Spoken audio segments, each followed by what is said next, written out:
Hello friends, welcome back to my YouTube channel. आज के आपके फिर से BCSP यूट्यूब चैनल में आप सभी का स्वागत है। और आज हम फिर एक नया क्लास लेकर यहाँ पे उपलब्ध है, जहाँ पे आप हम कराएंगे एक प्रीवियस ईयर का सेट, जिसमें होगा फुली डिस्कशन समझ के साथ, हर एक प्रश्न का एक्सप्लेनेशन। मतलब कि आपको जो कुछ भी समझ में नहीं आएगा उसकी पूरी जानकारी यहाँ पे दी जाएगी। इसलिए आप जल्द से जल्द हमारे क्लासेस से जुड़ जाइए और अपने दोस्तों के पास लिंक को ज़्यादा से ज़्यादा शेयर कीजिए ताकि सारे बच्चे इस क्लास से जुड़े, क्योंकि ये आपको जो क्लासेस है आपको रिजल्ट की ओर लेकर जाएंगी, ये आपको रिजल्ट 100% दिलवाएंगी। तो आप लोग क्लास से जुड़ना ना भूलें और चैनल पे यदि नए आए हैं तो आप लोग सब्सक्राइब जरूर कर लीजिए, ठीक है।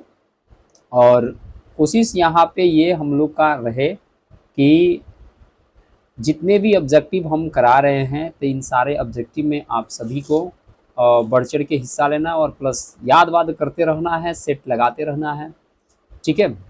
तो हम लोग देरी नहीं करेंगे क्योंकि क्लास लंबा हो जाता है, क्योंकि क्वेश्चन कम से कम 70 क्वेश्चन हम लोग इसमें करते हैं।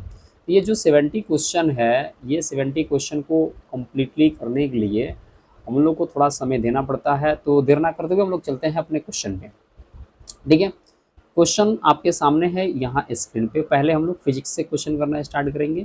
ध्यान देना है कि साइंस अभी ग्रुप लेके चल रहे हैं। तो पहला क्वेश्चन पे हम लोग चलें तो आपके पास पहला क्वेश्चन है, देखिए पहला क्वेश्चन आपकी स्क्रीन पे शो कर रहा है।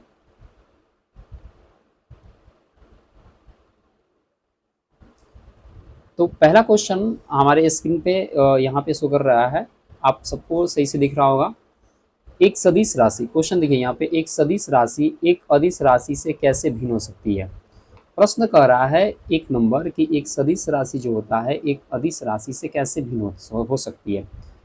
तो पहले बात मामला यहाँ पे आता है कि पहले सदिश होता क्या है। मतलब कि जो वेक्टर क्वांटिटीज है इसका मतलब क्या हुआ, और जो स्केलर क्वांटिटी है इसका मतलब क्या हुआ। तो पहले हम लोग इसको समझते हैं। सदिश राशि का मतलब होता है कि एक वैसी राशि होती है ना। सदिश राशि एक वैसी राशि होती है जिसमें दिशा, ठीक है, दिशा और परिमाण दोनों होता है। दिशा और परिमाण क्या होता है, दोनों होता है, ठीक है। ये सदिश राशि का खासियत है। अदिश राशि का खासियत क्या होता है। अदिश राशि का खासियत होता है कि उसमें केवल परिमाण होता है, दिशा नहीं होता है, वो होता है अदिश राशि। परिमाण का मतलब क्या हुआ, जैसे हम बोलेंगे कि आपका द्रव्यमान आप 40 केजी का है या 50 केजी का है, तो ये आपका परिमाण हो गया। लेकिन द्रव्यमान जो है, आपके द्रव्यमान से दिशा का क्या लेना देना है। क्या दिशा इधर उधर होने से आपका द्रव्यमान में चेंजिंग आ जाएगा, कहीं जाने से आपके द्रव्यमान में चेंजिंग आ जाएगा, नहीं आएगा, ठीक है। लेकिन हमने बोला कि विस्थापन, विस्थापन एक सदिश राशि में गिना जाएगा। क्यों गिना जाएगा कि विस्थापन वह होता है जो क्या होता है, आप शॉर्टकट जो रास्ता चल के जाते हैं, है ना, जो न्यूनतम दूरी आप तय करते हैं वो होता है विस्थापन। तो वह सदिश राशि में आएगा। तो सदिश राशि के बारे में हम लोगों ने पहले इतने जानने के प्रयास किए कि सदिश राशि पहले है क्या।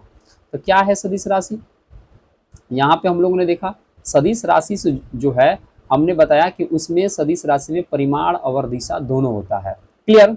अदिश में केवल परिमाण होता है। तो ऑप्शन देखिए, सदिश राशि में परिमाण और दिशा दोनों होता है। चलिए अगला ऑप्शन देखते हैं। अदिश राशि में परिमाण और दिशा दोनों होता है, ये गलत, अभी आपको हम नहीं बताया। सदिश राशि में केवल परिमाण होता है, ये भी बात गलत है। अदिश राशि में केवल दिशा होता है, ये भी बात गलत है।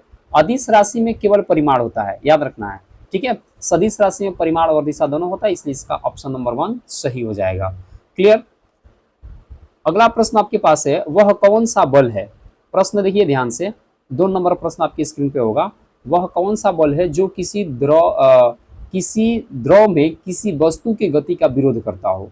तो कोई भी अगर वस्तु हो, अगर आप इमेजिन करो कि वो लिक्विड में क्या कर रहा होता है ना, कि मूव में कर रहा होता है। मान लो लिक्विड फॉर्म में कोई चीज़ें हैं और इसमें ये गति कर रहा है, तो कौन सी चीज़ें इसको विरोध करेंगी। तो गति स्थल का हो या द्रव का हो, है ना, दोनों में अगर गति का कोई विरोध करता है तो वो कौन हो सकता है। क्या, तनाव। तनाव, तो भाई जो तनाव का मतलब हुआ जो रस्सी होता है इसमें टेंशन बल होता है ना, तनाव होता है। तो यहाँ पे तो कोई तनाव का बहुत बड़ा मुद्दा नहीं रहेगा। गुरुत्व बल, तो आपको पता होना चाहिए कि पानी में गुरुत्वाकर्षण बल जो होता है बहुत ज़्यादा काम नहीं करता है। ठीक है। जड़त्व, तो जड़त्व का मतलब होता है कि अगर कोई वस्तु गति में है तो गति में रहना पसंद करता है, अगर कोई वस्तु विराम में है तो विराम में रहना पसंद करता है। इसका मतलब है कि वहाँ पे जड़त्व का कोई बड़ा वैल्यू है नहीं। इसका मतलब कि पानी में जो घर्षण होता है ना, घर्षण, तो पानी में जो घर्षण होता है यही हमारी गति का क्या करता है, विरोध करता है। और जो पानी में घर्षण होता है, पिछले लेक्चर में आपको हम बताए थे कि पानी में जो घर्षण होता है उसका नाम भी होता है कर्षण। ठीक है, इसको हम लोग क्या कहते हैं, कर्षण कहा जाता है। तो ध्यान देना है यहाँ पे कि ये आपका प्रश्न हो जाएगा, इस प्रश्न का जब जवाब होगा वो होगा घर्षण। क्लियर। आगे हम लोग बढ़े।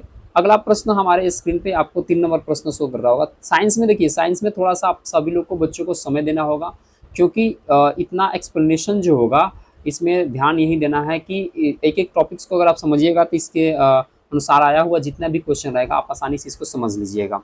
ठीक है। तो अगला प्रश्न हमारे पास है, किस स्थिति में स्थैतिक घर्षण सबसे बड़ा होगा? स्टैटिकल फ्रिक्शन जो होता है वो सबसे ज़्यादा होगा, ये किस कंडीशन में? तो हमको घर्षण का मान ज़्यादा चाहिए, स्थैतिक घर्षण का मान क्या चाहिए, ज़्यादा चाहिए। कौन सा कंडीशन? चिकनी सतह पर एक भारी बक्सा रखिए, तो अगर सतह चिकना होगा, अगर सतह चिकना होगा आप और इस पर आप बक्सा रखिएगा तो ये तो आसानी से खींचा जाएगा।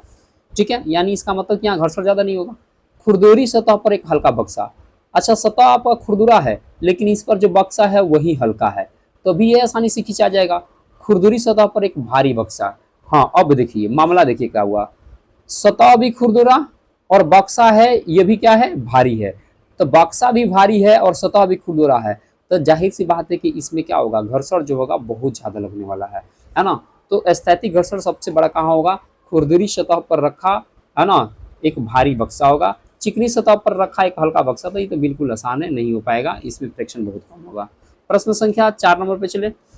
चौथा नंबर प्रश्न आपके स्क्रीन पे यहाँ पे दिख रहा है, आप लोग बताइएगा, निम्नलिखित में से कौन सी सतह सबसे अधिक नियमित परिवर्तन उत्पन्न करती है? नियमित परिवर्तन, एक सतह होगा जो नियम के अनुसार जाएगा भाई, तो कौन सा सतह हो सकता है जो नियमित परिवर्तन मतलब शो करेगा? तो अगर इसको अगर हम लोग इसका एक्सप्लेन करें तो ऑप्शन है आपके पास, खुरदरी और असमान सतह, चिकनी और पोलिश हुई सतह, पारदर्शी सतह, अपारदर्शी सतह, कौन हो सकता है? तो हम आपको बताते हैं यहाँ पे कौन होगा। खुरदरी और असमान सतह, अगर सतह खुरदरा होगा तो नियमित परिवर्तन नहीं होगा, हेने से आएगा हेने भागेगा, हेने से आएगा हेने भागेगा। ठीक है। चिकनी और पॉलिश सतह, अगर सतह चिकना हो और पॉलिश किया हुआ हो, एकदम कोई भी ना बोलते हैं उबड़ खाबड़ वाली कोई भी चीजें ऐसा ना हो, ठीक है, तो ये जो होता है ध्यान देना आपको, तो अगर सतह अगर चिकना होगा तो जाहिर सी बात है कि अगर प्रकाश आएंगी तो वह एक नियम के अनुसार क्या होगा, रिफ्लेक्ट होगा, है ना। पारदर्शी सतह तीसरा ऑप्शन कर रहा है, तो पारदर्शी का मतलब होता है कि लाइट आए तो इस पर से इस पर चली जाए तो वो पारदर्शी हो गया। तो पारदर्शी में तो परावर्तन तो होगा नहीं, परावर्तन का मतलब होता है कि लाइट जिधर से आए उसी दिशा में जाना चाहिए, जिधर से आए उधर से टकराए और उधर चले जाए। ठीक है। आकर अपारदर्शी सतह, अरे अपारदर्शी सतह में अगर मान लीजिए आपके घर का दीवार है तो दीवार पे लाइट पड़ता है तो वो क्या परिवर्तन करता है, वो तो सारे प्रकाश को सोख लेता है, थोड़ा बहुत मात्रा अगर आपका घर का कलर हुआ रहता है तो उसको रिफ्लेक्ट करता है। तो अगर सही इसका जवाब क्या हो जाएगा, तो चिकनी और पॉलिश की हुई सतह हो जाएगा। क्लियर। प्रश्न संख्या 5 पे हम लोग बढ़ते हैं। प्रश्न संख्या 5 एक छोटा सा न्यूमेरिकल है, कह रहा है एक 2 वर्ग मीटर क्षेत्र में 800 न्यूटन का बल लगाया जाता है, तो बताना है क्षेत्र का दाब क्या होगा। क्लियर। एक 2 वर्ग मीटर क्षेत्र में 800 न्यूटन का बल लगाते हैं, कितना का बल लगाते हैं, 800 न्यूटन का बल लगाया जाता है, तो क्षेत्र का दबाव क्या होगा? आप सोचिए, क्षेत्रफल कितना दिया है, 2 मीटर, 2 वर्ग मीटर दिया है, बल कितना दिया है, 800 न्यूटन, बल कितना दिया, 800 न्यूटन। आपको बता रहे हैं दाब, दाब पूछ रहे हैं ना, तो दाब का फॉर्मूला आपको पता होना चाहिए। दाब का फॉर्मूला होता है बल बटा क्षेत्रफल। दाब का फॉर्मूला क्या होता है, बल बटा क्षेत्रफल। तो बल बटा क्षेत्रफल जब फॉर्मूला होता है तो हम इस फॉर्मूला का क्यों नहीं इस्तेमाल करें, है ना। मेरा बल का मान कितना दिया है, 800, बल का मान कितना दिया है, 800, है ना। क्षेत्रफल कितना दिया है, 2, कटाइएगा कितना आएगा, 400। क्लियर। तो 400 मेरा आया और 400 क्या होगा, 400 न्यूटन प्रति वर्ग मीटर, इसका क्या हो जाएगा, आंसर हो जाएगा। इस तरह के अगर आपके पास अगर न्यूमेरिकल्स आ रहा है तो ज़्यादा डरने की आवश्यकता नहीं है। ठीक है, और अच्छा से इसका आप आसानी से अपने एग्जाम में बना सकते हैं। क्लियर। प्रश्न संख्या 6 पे हम लोग बढ़ चले। प्रश्न संख्या 6 है, एक बड़े क्षेत्रफल पर बल लगाने से, एक बड़े क्षेत्रफल पर बल लगाने से दाब का मान किस प्रकार परिवर्तित होगा। आप जरा सोच के देखिए, क्षेत्रफल बड़ा हो, आप इस पे अपना दाब लगाइएगा, तो आपको बताइए क्या होगा कंडीशन, है ना। बढ़ेगा दाब या घटेगा या नहीं बढ़ेगा और परिवर्तित रहेगा, क्या होगा कंडीशन, है ना। आपको हम बता रहे हैं। ऑप्शन यहाँ पे पहले देख लीजिए, दाब बढ़ेगा या दाब घट जाता है या बराबर रहता है या तेजी से बढ़कर घट जाता है। जरा इसको हम लोग समझते हैं। प्रश्न पहले कह क्या रहा है, प्रश्न संख्या 6 है और ये प्रश्न एक्चुअल में कह क्या रहा है, हम लोग इसको पहले देखेंगे। कह रहा है, कहा कि बड़े क्षेत्रफल पर बल लगाने से दाब का मान क्या होगा। दाब का एक प्रॉपर्टी याद करके रखिए, अगर आप क्षेत्रफल बढ़ाइएगा तो दाब का मान हमेशा याद रखिएगा घट जाएगा। अगर आपको हम एग्जाम्पल के लिए बताएं तो आपके घर पे जरूर चारपाई होगा, ठीक है। ये चारपाई जो होगा, इस चारपाई पर आप एक बार सोइए, तो जब सोइएगा तो क्षेत्रफल बढ़ गया, तब बताइए चारपाई नीचे की ओर कितना दबेगा। लेकिन इसी चारपाई पे आप सोइए नहीं, अब इसी चारपाई पे आप खड़ा होइए, खड़ा होइएगा तो देखिएगा ये नीचे की तरफ ज्यादा दबेगा। इसका मतलब कि अगर आपका क्षेत्रफल कम हुआ तो दाब बढ़ गया, लेकिन क्षेत्रफल जब आपका ज्यादा था तो दाब क्या हुआ, घट गया। इसी सिद्धांत पे काम करके हम लोग टायरों का चक्का का जो टायर होता है, माल ढोने वाली जो गाड़ियां होती है उसके टायर को हम लोग चौड़ा बनाते हैं। या ये भी हम लोग काम करते हैं कि कील को नुकीला बनाया जाता है। इसके पीछे का रीजन क्या है, कील को नुकीला क्यों बनाते हैं, क्योंकि कील नुकीला रहेगा तो देखिए यहाँ का क्षेत्रफल कम हो गया, यहाँ से जब हम लोग प्रेशर देंगे तो यहाँ पे दाब ज्यादा लगेगा, कील आसानी से अंदर चला जाएगा। क्लियर हो रहा है बात मेरा, ठीक है। तो अब कर रहा है प्रश्न कि बड़े क्षेत्रफल पर बल लगाने से दाब क्या होगा। तो आप लोग को पता है कि क्षेत्रफल बढ़ेगा तो दाब घटेगा, इसलिए इसका सही आंसर हो जाएगा घट जाएगा। सही आंसर क्या हो जाएगा, घट जाता है। क्या आंसर हो जाएगा, घट जाता है। क्लियर। प्रश्न संख्या 7 की तरफ हम लोग बढ़ते हैं। कह रहा है कि जब एक प्रकाश की किरण किसी दर्पण पर 25 डिग्री के कोण पर पड़ती है तो परावर्तन कोण का मान क्या होता है। यहाँ पे समझने की बात है। कह रहा है कि जब एक प्रकाश की किरण किसी दर्पण पर 25 डिग्री के कोण पर पड़ती है, ठीक है, तो आपको बताना है कि परिवर्तन कोण का मान क्या होगा। जो बच्चे पढ़े होंगे वो आसानी से बता सकते हैं, ठीक है। प्रश्न संख्या आपके पास 7 है और इसको आप बताने की कोशिश अवश्य कीजिए। यहाँ पे ध्यान देना है, आपके पास यहाँ पे क्वेश्चन है, ठीक है। तो आपको एक रूल्स बता देते हैं, कभी भी याद रखिएगा। यहाँ पे आपतन कोण का मान, देखिए नियम क्या कहता है कि आने वाली जो किरण होती है इसको आपतित किरण कहते हैं, जाने वाली जो किरण होती है उसको परावर्तित किरण कहते हैं, ठीक है। अब मामला ये हुआ कि इसके बीच में एक नॉर्मल आता है जिसको हम लोग कहते हैं अभिलंब। तो आपतित किरण और अभिलंब के बीच के बने कोण को आपतन कोण कहते हैं, यानी आई कहते हैं।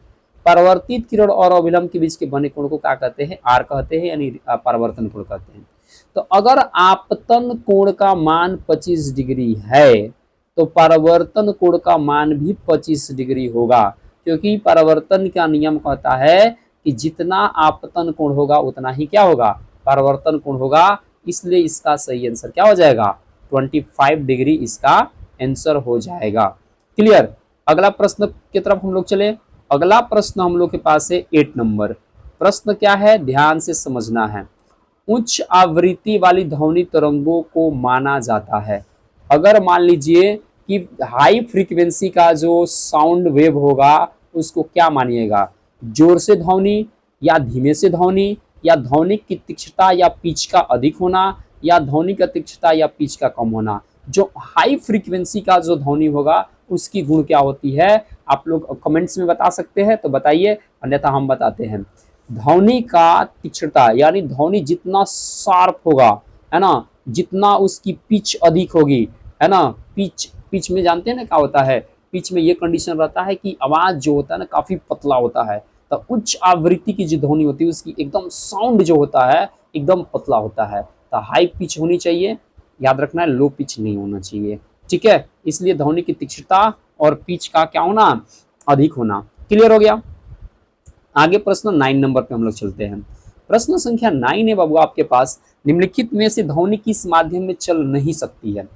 तो हमेशा आप एक बात याद करके रखिएगा, ध्वनि का जो चलने का जो मीडियम होता है, ध्वनि का जो चलने का जो माध्यम होता है वो क्या होता है। ध्वनि का चलने का माध्यम जो होता है बाबू, याद करके रखिएगा, ध्वनि हमेशा चलने के लिए किसी ना किसी माध्यम की आवश्यकता होती है, लेकिन बिना किसी माध्यम में ध्वनि नहीं चल सकती है। हवा एक माध्यम है, इसमें ध्वनि चलेगा। पानी एक माध्यम है, इसमें ध्वनि चलेगा। स्टील एक माध्यम है, इसमें ध्वनि चलेगा। लेकिन आपको पता होना चाहिए कि निर्वात एक ऐसा जगह है, एक ऐसा माध्यम की अगर बात करते हैं ऐसा है जहाँ पे कोई पार्टिकल नहीं होता है, कोई कण नहीं होता, यहाँ तक निर्वात में हवा भी नहीं होता है, तो इस जगह पे ध्वनि कभी नहीं चलेगा। तो कहाँ पे ध्वनि नहीं चल सकता है? निर्वात, और इंग्लिश में बोलते हैं वैक्यूम, कभी भी ध्वनि नहीं चलेगा।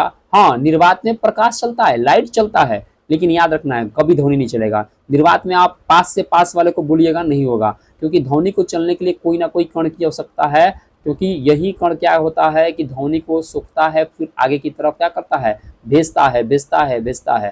ठीक है, लेकिन भाई निर्वात में कोई कण ही नहीं है कि हम ध्वनि जो बोले वो मेरा ध्वनि को ले ले और उसको आगे की तरफ प्रोसीड करे, है ना। इसलिए याद रखना, ध्वनि जो होता है वह निर्वात में नहीं चलता है। हाँ, ध्वनि सबसे ज्यादा अगर चलेगा तो वो याद रखना है हमेशा, ठोस में ध्वनि की चाल सबसे ज्यादा होती है। तो जितना ज्यादा कठोर पदार्थ होगा ना, उतना ज्यादा ध्वनि की चाल उसमें सबसे फास्ट होगी। क्लियर हो गया मेरा बात? चलिए आगे की तरफ बढ़ेंगे। 10 नंबर प्रश्न, निम्नलिखित में से कौन सा बल असंपर्क बल का उदाहरण है? सॉरी, असंपर्क बल है ना। असंपर्क बल, असंपर्क बल का मतलब नॉन कंटेक्ट, यानी किसी वस्तु से कंटेक्ट नहीं करना है, किसी वस्तु का टचअप में नहीं आना है। तो ये कौन सा हो सकता है? घर्षण, आपको पता नहीं चाहिए, घर्षण भैया तभी होगा जब दोनों वस्तु एक दूसरे के कंटेक्ट में आएंगे। ठीक है, अब एक बात आ गया, तनाव। तनाव तो तभी होगा जब मान लीजिए एक रस्सी है, रस्सी में जब तक कोई वस्तु बांधिएगा नहीं तब तक की रस्सी में तनाव आएगा नहीं। क्लियर हो गया? सामान्य बल, अब सामान्य बल का मतलब क्या हुआ, हम किसी वस्तु को धक्का दिए तो उसी को टच तो कई भी किए ना। एक मामला है चुंबकीय बल। आप सभी बच्चों, सभी स्टूडेंट्स को आप लोगों को पता होगा कि एक चुंबक यहाँ, एक चुंबक यहाँ, ये दोनों के बीच में गैप है, लेकिन फिर भी एक दूसरे को ये अट्रैक्ट कर लेगा या भगा देता है ना, या इसको अपने आप अपनी ओर आकर्षित करता है। क्लियर हुआ बात मेरा? इसका मतलब ये हुआ कि चुंबकीय बल इसका क्या हो जाएगा, सही आंसर हो जाएगा। बाबू थोड़ा सा याद रखना है कि इसमें एक्सप्लेन में टाइम लगेगा, इसलिए टाइमिंग ज़्यादा जा सकती है, इसलिए धैर्यपूर्वक आपको इस क्लास में रहना है। ठीक है, आगे चलेंगे तो फास्ट क्वेश्चन को हम लोग करने की कोशिश करेंगे। क्लियर? अगला प्रश्न है, साइंस में थोड़ा समय ले हो सकता है। इलेक्ट्रोपेंटिंग जो होता है, प्लेटिंग जो होता है, कैथोड किस तरह का होता है ना, विद्युत लेपन जिसको कहते हैं, इसमें कैथोड किस तरह का होगा? धनावेशित होगा, ऋणावेशित होगा, उदासीन होगा, या उपयुक्त में से कोई नहीं होगा? 11 नंबर प्रश्न आपके पास है और बताना इसका सही आंसर क्या होने वाला है। ठीक है, तो विद्युत लेपन में अगर कंडीशन अगर आप लोग देखें तो पॉजिटिव चार्ज वाला होगा, निगेटिव चार्ज वाला होगा, या कंडीशंस क्या हो सकता है इसमें आपको बताना है ना। तो आप जरा एक बार सोच के देखिए, पहले ये बताइए विद्युत लेपन होता क्या है। विद्युत लेपन ये होता है कि अगर किसी धातु की सतह पर, अगर किसी भी धातु की सतह पर आप लोग पेंट कर देते हैं ताकि वो जंग से बचे, इसी तरह से विद्युत का एक लेप किया जाता है ताकि वो जंग से बच जाता है। तो यहाँ पे जंग से बचाने के लिए हम लोग विद्युत का लेप करते हैं, बट यही बताना था कि वो क्या होगा, वो उसका जो कैथोड होगा वो निगेटिव होगा या पॉजिटिव होगा या न्यूट्रल होगा। 11 नंबर प्रश्न है, आपको बताना इसका सही आंसर क्या होगा। तो याद रखिएगा, जब भी कैथोड आएगा तो वो निगेटिव होता है, अगर एनोड आएगा तो वो पॉजिटिव होता है। क्लियर हो गया बात? आगे बढ़ते हैं प्रश्न पे, हम लोग आते हैं केमिस्ट्री की दुनिया में, थोड़ा सा इसको भी देखते हैं। वह कौन सा प्लास्टिक है जो अग्निशमन कर्मचारी के कपड़े की एक परत चढ़ाई जाती है ताकि अग्नि से उसका बचाव हो सके? कौन ऐसा प्लास्टिक है जो अग्निशामक जो होते हैं, जो वर्कर होते हैं, जो कर्मचारी होते हैं, उनके बॉडी पर जब लगाया जाता है ताकि वो लोग आग की लपटों से बच सकते हैं? क्या बेकलाइट होता है, पॉलीथीन होता है, टेफ्लॉन होता है, या मेलामाइन होता है? अब बताइए, फटाक फटाक क्वेश्चन पे हम लोग बढ़ेंगे, सही आंसर इसका बताइए क्या होगा। ठीक है, याद रखना है मेलामाइन। मेलामाइन एक ऐसा पदार्थ होता है जो आग का विरोधी होता है, जो आग का क्या होता है, विरोधी होता है। ये ज्वाला प्रतिरोधी होता है, इसलिए इसमें आग नहीं लगती है। तो आप सभी बच्चों को यहाँ पे ध्यान देना है कि इसका सही आंसर हो जाएगा मेलामाइन। क्लियर, आगे की तरफ हम लोग बढ़े। प्रश्न संख्या 13 है, वह मानव निर्मित रेशा जो रासायनिक रूप में रेयान के समान होता है। रेयान के समान होता है वो कौन होता है? जो मानव ने रेशा बनाया और लेकिन रासायनिक रूप में वो रेयान के समान होता है, इसको बताना है। प्रश्न संख्या 13 है और इसका सही आंसर क्या हो जाएगा? ठीक है, ऊन होगा या कॉटन होगा या सिल्क होगा या बेकेलाइट होगा, बताना है क्या होगा। आपके पास टाइमिंग हम दिए हुए और फटाक फटाक बताना है। ठीक है, बताइए इसको, इसका सही आंसर क्या होने वाला है, जल्द से जल्द बताइए। रेयान क्या होगा? कॉटन होगा। ठीक है, कॉटन, जिसको हम लोग कॉटन को आप लोग कपास भी बोला जाता है, तो इसलिए इसको याद करके रखना है। ठीक है, वो रेयान के समान होता है। सोना अभिक्रिया कर सकता है, घुल सकता है किसमें? सोना अभिक्रिया कर सकता है और घुल सकता है किसमें? जलीय हाइड्रोक्लोरिक अम्ल में, या आगे की तरफ देखते हैं इसका ऑप्शन क्या है, सांद्र हाइड्रोक्लोरिक अम्ल में या एक्वारेजिया में। तो आपको पता होना चाहिए, हम आपको एक्सप्लेन करके बताते हैं। सोना जो होता है, सोना है ना, जिसको Au कहते हैं, सोना का संकेत क्या होता है? Au। गोल्ड, ये जानते हैं कहाँ घुल सकता है? ये होता है एक्वारेजिया। एक्वारेजिया जो होता है ये दो तरह के एसिड से मिलके बना होता है। ठीक है, वो दो एसिड जो होता है, एक होता है HCl और एक होता है HNO3। क्या होता है? HNO3। ये दोनों रेशियो को, ये सॉरी दोनों एसिड को जब हम लोग 3:1 में मिलाते हैं, है ना, तब तैयार होता है एक्वारेजिया। और ये एक ऐसा लिक्विड तैयार होता है जो सोने जैसे एलिमेंट्स को, धातु को गला सकता है। ठीक है, तो इसका पहले इस्तेमाल ज्यादा किया जाता था, हालांकि अब नहीं किया जा रहा है। प्रश्न संख्या आगे हम लोग बढ़ते हैं। 15 नंबर प्रश्न हम लोग के पास यहाँ पे स्क्रीन पे है। कह रहा है कि जब एक कॉपर के पात्र को आर्द्र हवा में लंबे समय तक रखा जाता है तो उसके ऊपर हरे रंग की परत जम जाती है, तो उस हरे रंग को क्या कहते हैं? ध्यान से देना है। कॉपर का एक पात्र है, तो कॉपर को हम लोग क्या कहते हैं? CO। और कह रहा है कि हवा में लंबे समय तक रखे, हवा में उसको लंबे समय तक हम लोग रखते हैं, उस पर हरा रंग आ जा रहा है। कलर कैसा आ जा रहा है? हरा रंग आ रहा है। तो उस हरे रंग का फॉर्मूला बताना है क्या होगा। प्रश्न संख्या आपके पास 15 है और इसका सही जवाब बताइए क्या होने वाला है। क्लियर, तो कॉपर जब भी इससे रिएक्शन करता है इस कंडीशन में, तो याद रखना है ना, कॉपर हाइड्रोक्साइड बनाएगा और कॉपर कार्बोनेट का निर्माण करता है। इसलिए 15 नंबर जो क्वेश्चन होगा इसका जवाब हो जाएगा 1। क्लियर, आगे बढ़ा जाए। चलिए, माचिस की तिलिया बनाने वाले निम्नलिखित में से किसका उपयोग आजकल नहीं किया जा रहा है? किसका उपयोग आजकल नहीं किया जा रहा है, हम लोग इस पे बात करने वाले हैं। क्या पोटेशियम क्लोरेट है, क्या सफेद फास्फोरस है, एंटीमनी ट्राइसल्फेट है, या लाल फास्फोरस है? इसका सही जवाब क्या होने वाला है? तो आपको पता होना चाहिए कि सफेद फास्फोरस एक ऐसा फास्फोरस है जो कम टेम्परेचर, एकदम माइनर टेम्परेचर पर भी क्या करता है? आग पकड़ लेता है। तो तुरंत खुला में जैसे आता आग पकड़ लेता है। तो आजकल माचिस बनाने वाली जो कंपनियां हैं वो सफेद फास्फोरस का इस्तेमाल नहीं कर रही है, इसलिए इसका आंसर हो जाएगा सफेद फास्फोरस। क्लियर, आगे की तरफ बढ़े। 17 नंबर प्रश्न है, निम्नलिखित में से कौन अम्लीय वर्षा में योगदान नहीं करता है? जो एसिड रेन होता है, एसिड रेन, उसमें कौन योगदान नहीं करता है? क्या nitrogen monoxide, nitrogen dioxide, sulphur dioxide, या कार्बन मोनोऑक्साइड? बताना है। 17 नंबर प्रश्न का जवाब क्या होगा, आप लोग फटाक फटाक बताइएगा। हम बता दें, चलिए कार्बन मोनोऑक्साइड इसका सही आंसर हो जाएगा, क्योंकि टाइमिंग हम लोग ज्यादा नहीं लेंगे। कार्बन मोनोऑक्साइड इसका क्या हो जाएगा? सही आंसर हो जाएगा।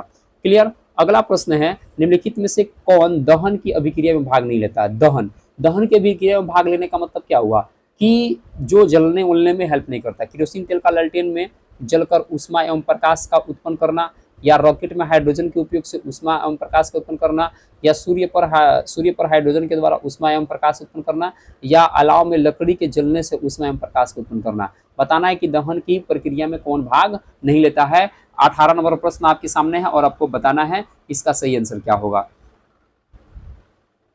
दहन की प्रक्रिया में तो केरोसिन तेल का इस्तेमाल आप लोग बताओ करते हो कि नहीं दहन में? रॉकेट में जो हाइड्रोजन गैस का इस्तेमाल किया जाता है कि नहीं दहन में, है ना? अलाव में जो हम लोग लकड़ी का इस्तेमाल करते हैं जलाने के लिए करते कि नहीं करते हैं? पर सूर्य पर जो हाइड्रोजन के द्वारा जो ऊष्मा और प्रकाश उत्पन्न हो रहा है ये दहन में भाग नहीं लेता है। याद रखना, इसमें क्या होता है, हाइड्रोजन और हाइड्रोजन मिलता है तो हीलियम बनाता है। इसके वजह से उसमें मतलब क्या होता है, उसी दौरान उसमें क्या होता है, ऊष्मा निकलता है, ऊर्जा निकलता है, लाइट निकलता है। ये हाइड्रोजन हाइड्रोजन के मिलने की वजह से होता है। इस घटना को हम लोग कहते हैं नाभिकीय संलयन। इसका नाम याद करना है, नाभिकीय संलयन। इस घटना को क्या कहते हैं, नाभिकीय संलयन, न्यूक्लियर फ्यूजन। ठीक है, तो आप लोग गड़बड़ नहीं कीजिएगा, इसका सही आंसर हो जाएगा सूर्य पर हाइड्रोजन के द्वारा ऊष्मा एवं प्रकाश का उत्पन्न करना। क्लियर।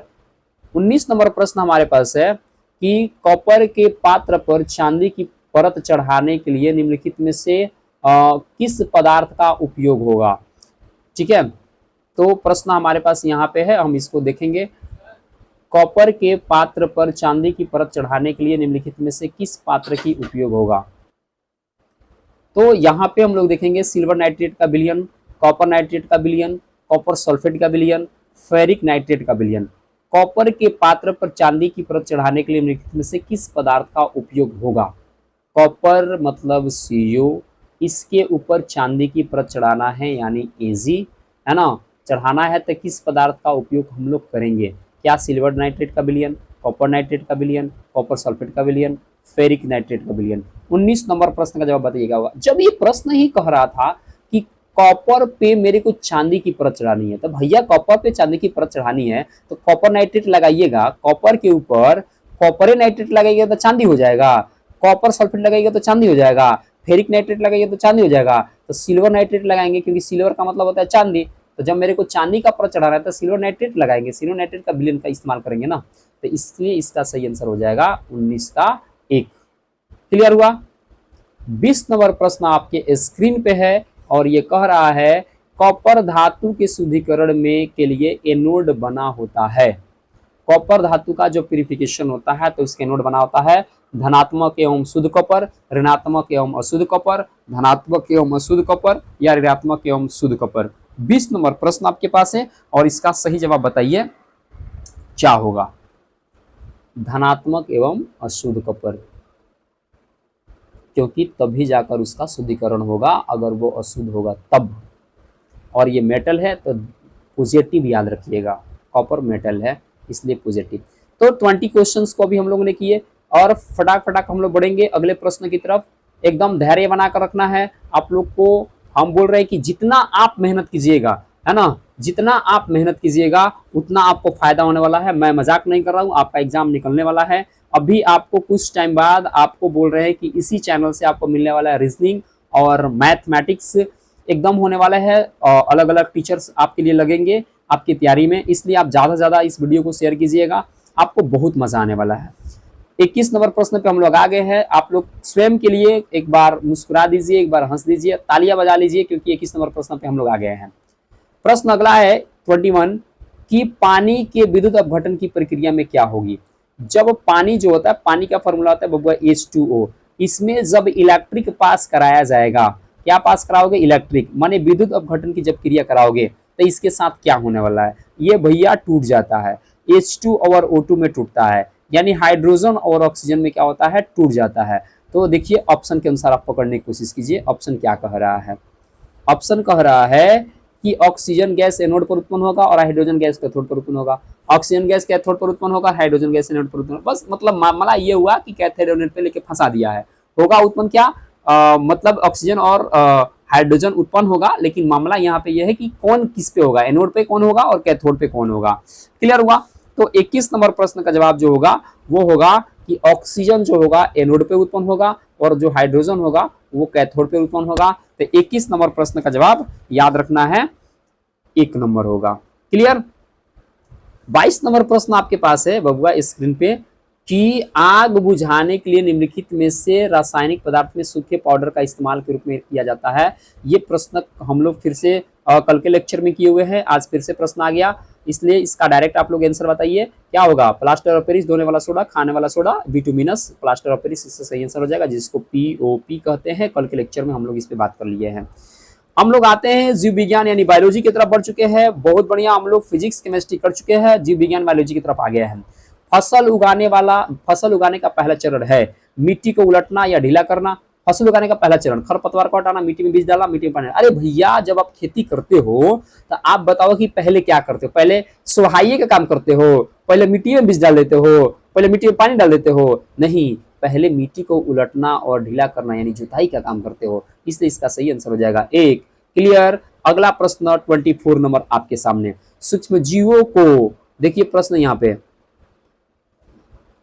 सूक्ष्म जीवों को वर्गीकृत किया गया है 2 प्रमुख वर्गों में, 3 प्रमुख वर्गों में, 4 प्रमुख वर्गों में, 5 प्रमुख। केवल सूक्ष्म जीव की बात करना है। 24 नंबर प्रश्न आपके पास है और सूक्ष्म जीव को बताना है कि आप वर्गीकरण कहाँ किए हो, कितने वर्गों में बांटे हो, कितने वर्गों में बांटे हो। सूक्ष्म जीव को 4 वर्गों में बांटने की काम किया गया है, याद रखना है। इसका सही आंसर हो जाएगा 3। 4 वर्ग जो होता है उसको भी अगर नाम बता देता आप लोग, यहाँ से देख लीजिए, जीवाणु, नाम याद रखिएगा सूक्ष्म जीव को कौन कौन से है, जीवाणु, ठीक है। एक हो गया कवक, कौन हो गया, कवक। एक हो गया प्रोटोजोआ, प्रोटोजोआ, नहीं समझ में आ रहा है। तीसरा प्रोटोजोआ, जरूर आप लोग लिख लीजिएगा, प्रोटोजोआ, ठीक है। और प्रोटोजोआ के बाद थोड़ा सा लिखने में इस पे ज्यादा ये होता है, इसलिए आप लोग ध्यान से लिखिएगा। एक होता है शैवाल, क्या होता है, शैवाल। क्लियर हो गया। तो हम लोग सूक्ष्म जीव को 4 वर्गों में, प्रमुख 4 वर्गों में बांटे हैं। क्लियर। अगला प्रश्न आपके पास 25 नंबर है, निम्नलिखित में से कौन 6 रोग क्लियर रोग का, 6 रोग को ही हम लोग बोलते हैं टीबी, यानी टीबी का फुल फॉर्म होता है ट्यूबरकुलोसिस। टीबी का फुल फॉर्म क्या होता है, ट्यूबरकुलोसिस। ये किसकी वजह से होता है, क्या प्रोटोजोआ की वजह से होता है, विषाणु की वजह से होता है, बैक्टीरिया की वजह से होता है, यानी जीवाणु की वजह से होता है, या कवक की वजह से होता है। 25 का सही आंसर याद रखिएगा 3 नंबर होगा, है ना, यानी जीवाणु की वजह से होता है 6 रोग। टीबी रोग किसकी वजह से होता है, बैक्टीरिया की वजह से। ट्यूबरकुलोसिस न्यूमोनी उस बैक्टीरिया का नाम होता है, उसकी वजह से होता है। क्लियर हो गया। आगे हम लोग बड़े फटाफट। 26 नंबर प्रश्न है, किस तापक्रम पर दूध को पाश्चुरीकृत किया जाता है, 60 डिग्री पर, किस 70 डिग्री पर, कि 80 डिग्री पर, कि 100 डिग्री पर। प्रश्न संख्या 26 है और बताना है क्या होगा। आपको हमेशा याद रखना है कि पाश्चुरीकृत किया जाता है 70 डिग्री सेल्सियस पर। ये 8 क्लास का जब आप साइंस पढ़िएगा आपका डायरेक्ट उसमें ये पाश्चुरीकरण के बारे में बताया गया है। क्लियर। आगे बढ़ते हैं, किस राज्य में बेतला नेशनल पार्क है, बेतला नेशनल पार्क बताना है आपको कहाँ है। 27 नंबर क्वेश्चन है, ये डायरेक्ट फैक्ट का क्वेश्चन है, आप लोग बताना है बेतला नेशनल पार्क कहाँ है ना, झारखंड में। इसका सही आंसर हो जाएगा, सही आंसर क्या हो जाएगा, झारखंड में, ठीक है। और बेतला नेशनल पार्क स्पेशल है किसके लिए, तो याद रखना है बाघ के लिए। किसके लिए बबुआ, बाघ के लिए, ठीक है। प्रश्न संख्या आगे हम लोग बढ़ चले। प्रश्न संख्या आगे है, देखिए लग रहा है कि रिपीटेशन क्वेश्चन एक आ गया। वैसी अवस्था जिसमें माँ के गर्भाशय में शरीर के सभी अंगों को पहचान किए जाना लगता है वो क्या कहलाता है, आपको बताना है यहाँ पे, ठीक है, कि वो क्या होगा। क्लियर, ध्यान से समझना है भैया, हम आपके लिए इतना मेहनत कर रहे हैं तो आपको ध्यान देना है कि आप अपने लिए भी इतना मेहनत कीजिएगा। और मेरे लिए ज़्यादा से ज़्यादा क्या करना है, आप कमेंट्स करते रहिए, सवाल का जवाब बताते रहिए, अपने दोस्तों को शेयर कर दीजिए। जितने ज़्यादा लोग इस वीडियो से जुड़ेंगे मेरा मेहनत सफल होगा। और आप लोगों से रिक्वेस्ट है कि रियल में आप लोग बहुत से ज़्यादा दोस्तों को जुड़े और वीडियो को लाइक करते रहें। वैसी अवस्था जिसमें माँ के गर्भाशय में शरीर के सभी अंग का पहचान कर सकते हैं, ये कल का क्वेश्चन हो चुका है। आप लोग अगर कल का वीडियो देखे हैं तो ये क्वेश्चन आप लोग बता दीजिए, क्या युग्मनज, क्या भ्रूण, क्या गर्भ, या शिशु, बताना है। वैसी अवस्था जिसमें माँ के गर्भाशय में, तो माँ के गर्भाशय में शरीर के सभी अंग को पहचाने जा सकते हैं, आपको बताना है। 28 नंबर प्रश्न क्या होगा। देखिए भैया, युग्मनज तब होता है जब पहले युग्मक अभी मिलता है, अभी इसमें ये तो अभी सेल अभी तैयार हो रहा होता है, तो इसमें तो अंग दिखाई देगा नहीं। भ्रूण, जब युग्मनज की प्रक्रिया पूर्ण हो जाती है तब ये माँ के गर्भ में जाता है, मतलब भ्रूण बनता है, अभी अभी डेवलप कर रहा होता है, अभी कुछ अंग पता नहीं चलेगा, अब धीरे धीरे भी डेवलप करता है। उसके बाद गर्भ, तो जब गर्भ हो जाता है यानी बच्चा जब गर्भ में आ गया, गर्भ पूर्ण हो जाता है, तब बच्चा यहाँ पूर्ण रूप से दिखने लगता है कि बच्चा है कैसा। अब ये शिशु जो है, तो शिशु का मतलब हुआ कि जब बच्चा जन्म ले लेता है तब हम लोग उस बच्चा को शिशु कहते हैं। आप स्वयं एक बात को बताइए, लोग जब इसको हम लोग कहते हैं कि जन्म ले लिया तब इसको हम लोग शिशु कहते हैं, तो प्रश्न हमारा कह रहा है कि माँ के गर्भाशय में बताना है, जन्म लेने के बाद थोड़ी ना बताना है, माँ के गर्भाशय में, तो माँ के गर्भाशय में ये गर्भ वाला आंसर सही होगा, ठीक है। मनुष्य में निषेचन कहाँ होता है, मनुष्य में निषेचन होता है कहाँ, क्या अंडाशय में होता है, क्या अंडवाहिनी में होता है, गर्भाशय में होता है, या योनि में होता है, आपको बताना है। 29 नंबर प्रश्न का जवाब क्या होगा। हमेशा आप लोग याद रखिएगा कि अंडाशय का मतलब हुआ जो अंडा बनाए, गर्भाशय का मतलब जहां बच्चा पलता है माँ के गर्भ में, योनि का केवल काम होता है शुक्राणु को केवल मतलब क्या करना, इंजेक्ट कर देना अंदर। अंडवाहिनी जो होता है मतलब माँ के गर्भाशय के लगभग, आपको हम अगर फिगर थोड़ा सा दिखा दे ताकि आप लोग को लगभग ये चीजें याद रहे, ठीक है। तो यहाँ से ये वाला नली आती है और ये कंडीशंस होता है, ठीक है। और यहाँ ये फेमरी का निर्माण करता है, यहाँ होता है अंडाशय पार्ट, इधर भी सेम कंडीशन होता है, यहाँ पे अंडाशय पार्ट होता है। ये जो होता है ना, ये अंडवाहिनी नली होता है। और याद रखना है कि निषेचन यहीं पे होता है, ठीक है। ये तो केवल योनि होता है, इसमें शुक्राणु को इंजेक्ट कर दिया जाता है, शुक्राणु इधर से आता है और इसमें आएगा, चाहे इधर की तरफ आएगा, जिधर के अंदर मतलब डेवलप कर गया रहेगा उधर की तरफ आता है। तो अंडवाहिनी में ही निषेचन होता है, और अंडवाहिनी को इंग्लिश में फैलोपियन ट्यूब कहते हैं। तो नाम भी मेरा ध्यान से याद करके लीजिएगा, फैलोपियन ट्यूब। कर स्त्री प्रजनन तंत्र के अंगों का सही क्रम बताना है। सही क्रम क्या होगा? अंडवाहिनी, अंडाशय, गर्भाशय या योनि। मतलब अभी भी इसका और भी ऑप्शन है, आगे हम लोग देख लेते हैं, पहले इसके पूरे ऑप्शन को देखते हैं। क्या अंडाशय होगा, अंडवाहिनी होगा, गर्भाशय होगा, योनि होगा, या गर्भाशय, अंडवाहिनी, अंडाशय, योनि ऐसे होगा, या अंडवाहिनी, योनि, अंडाशय, गर्भाशय। सही लाइन क्या होगा? आपके पास हम फिगर भी बनाए थे, अगर आप फिगर से भी समझना कि अगर कोशिश करें तो आप शायद मेरे ख्याल से समझ लीजिएगा कि इसका सही आंसर क्या होगा।